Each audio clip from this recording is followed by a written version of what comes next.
സംഗീത ലോകത്തെ രണ്ട് മിന്നൻ താരങ്ങളുടെ സ്കൂട്ടർ യാത്രയെക്കുറിച്ചാണ് ഇപ്പോൾ സോഷ്യൽ മീഡിയയിലെ ചർച്ച.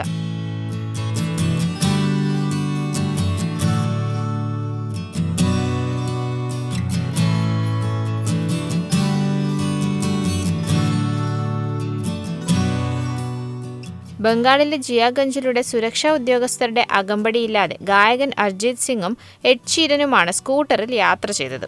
താരപരിവേഷങ്ങളൊന്നുമില്ലാതെ ഇവരെ ഒന്നിച്ചു കണ്ട അമ്പരപ്പിലായിരുന്നു ആരാധകർ. ഇതുമാത്രമല്ല, ഇരുവരും ചേർന്ന് ഷിപ്താല ഘാട്ടിൽ നിന്ന് ബോട്ട് പിടിച്ച് ഭഗീരഥയിൽ 1 മണിക്കൂർ ബോട്ട് യാത്രയും നടത്തി.